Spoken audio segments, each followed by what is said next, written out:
Hello everyone, welcome to my channel fact TV. आप सबका हमारे चैनल पर स्वागत है। तो दोस्तों, हम सब इस दुनिया के रहस्यमय खोज को ढूंढने में लगे रहते हैं। ब्रह्मांड में बहुत सी चीज अद्भुत और वाकई काबिल तारीफ है, जिसे जानने का हम सबको आपको हक है। तो बस हमारी YouTube चैनल आपकी खोज अब पूरी करता है और हमारा चैनल आपके लिए हर बार नई नई तरीके से नई नई खोज लाकर बताता रहेगा।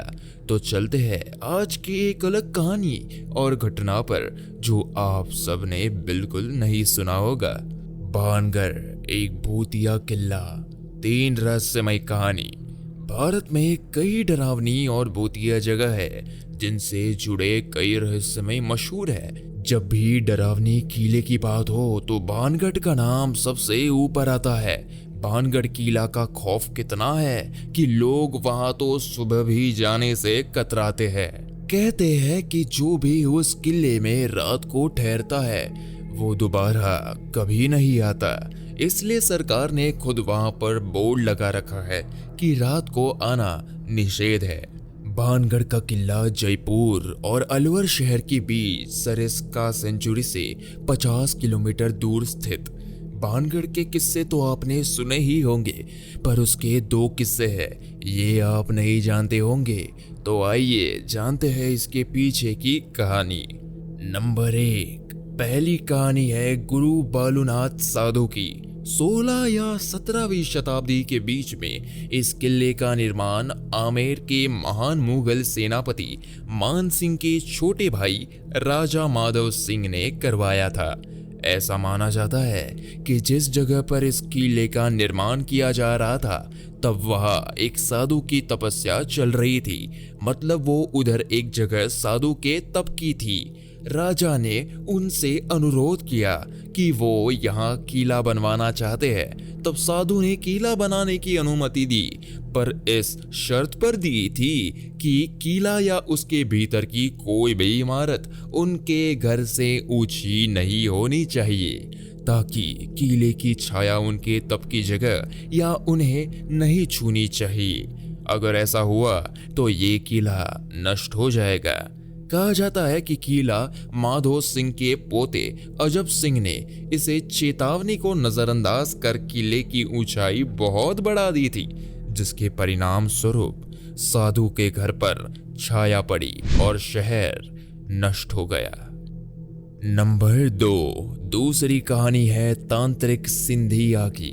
आइए शुरू से इसे बताते हैं। रानी रत्नावती जैसलमेर नरेश महारावल रतन सिंह की पुत्री थी। उनकी खूबसूरती का कोई जवाब नहीं था। राजकुमारी के सुंदरता की चर्चे दूर दूर तक फैली हुई थी। इसलिए देश के हर कोने से राजकुमार उनसे शादी करना चाहता था। एक बार एक तांत्रिक ने राजकुमारी को देखा तो वह राजकुमारी के प्रति बुरी तरह आकर्षित हो गया। ये राजकुमारी को देखकर इतना मोहित हो गया कि अपने काले जादू के दम पर उन्हें पाने की सोच बैठा। एक दिन राजकुमारी रत्नावती अपनी सहेलियों के साथ किले से बाहर निकलती है और बाजार जाती है। उस वक्त तांत्रिक भी वही था। राजकुमारी इत्र की शीशी की खरीदी कर रही थी। जो शीशी को राजकुमार ने पसंद किया था, उसी शीशी पर चुपके से तांत्रिक सिंधिया ने उसे पर काला जादू कर दिया और वहां वापस से जगह पर रख दिया। कुछ दूरी पर जाकर खड़ा होकर देखने लगा, क्योंकि ये बात राजकुमारी ने नहीं देखी थी। इसलिए उन्होंने वो शीशी खरीद ली और अपनी महल की ओर जाने लगी। तांत्रिक भी पीछा कर रहा था। तभी उनकी एक सहेली ने देर से उनको बताया कि शीशी पर काला जादू किया हुआ है। वो उसी समय डर गई थी, इसलिए कुछ भी नहीं कर पाई। ये सुनकर राजकुमारी ने तुरंत ही वो शीशी को बड़े से चट्टान पर दे मारी। शीशी टूट गई और उसके अंदर की इत्र उस चट्टान पर लग गई। क्योंकि इत्र पर काला जादू किया हुआ था, इसलिए वो बड़ी सी चट्टान तांत्रिक की तरफ आकर्षित हो गई। क्योंकि तांत्रिक सिंधिया ने ये काला जादू किया था कि जो भी उसे लगाएगा वो तांत्रिक सिंधिया की तरफ आकर्षित हो जाएगा। क्योंकि अब यह इत्र चट्टान पर लग चुका था तो वह चट्टान खुद ब खुद तांत्रिक की तरफ खींचा चला गया और इस चट्टान से कुचलकर उसे तांत्रिक की मौत हो गई। पर मरने से पहले उसे तांत्रिक ने भानगढ़ को श्राप दिया कि इसमें रहने वाले सभी लोगों की एक दर्दनाक मौत होगी और वो दोबारा कभी जन्म नहीं ले पाएंगे। कहा जाता है कि घटना के बाद भानगढ़ पर नजदीकी राज्य अजबगढ़ के आक्रमण किया। युद्ध के दौरान किले में रह रहे हर एक शख्स को मारा डाला गया। रानी रत्नावती की भी मौत हो गई थी। अकाल मृत्यु के कारण और दोबारा जन्म न लेने के श्राप के कारण वहां पर आत्माएं भटकती है। 500 पुराना किला अपने आप में ही एक भयावन है। यहाँ पर डर इतना है कि रिजर्व एरिया होने के बाद भी किसी भी सरकारी अफसर ने वहां पर अपना ऑफिस नहीं बनाया। ऐसा कहते हैं कि वहां पर रोने, चीखने, चिल्लाने की और घुंघरू तक की आवाज आती है। नंबर 3, तीसरी कहानी ये बताई जाती है कि भानगढ़ में एक बार युद्ध हुआ जिसमें कि भानगढ़ के सारे ही सिपाही हार गए थे, लेकिन भानगढ़ के राजा और उनके परिवार के दूसरे लोग अपनी जान बचाकर भागने में सफल हुए, क्योंकि उन्होंने उसे किले में बहुत सारे खजाने छुपाए हुए थे। तो उसे खजाने को दुश्मनों से बचने के लिए ही भूत की अफवाह फैला दी और इस तरह से भानगढ़ एक भूतिया किला हो गया। अब सोचने वाली बात तो ये है कि आखिर क्यों वहां पर किसी ने ऑफिस नहीं बनाया? आखिर क्यों वहां से जाने वाला इंसान गायब हो जाता है?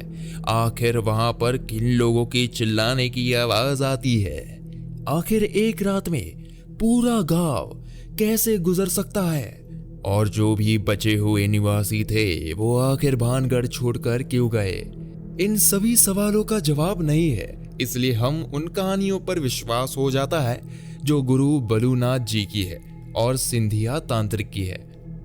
भानगढ़ में सन 1720 तक 9000 से अधिक घर थे जो बाद में धीरे धीरे गायब होते चले गए।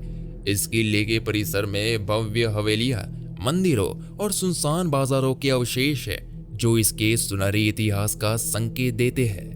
ये किला अपनी शांत वातावरण, सूरमय अरावली पर्वत और खूबसूरत वास्तु कला की वजह से पर्यटन की भारी संख्या को आकर्षित करता तो है, पर ये देखने से ही इतना खौफनाक है कि दिन में भी कोई जाना पसंद नहीं करता।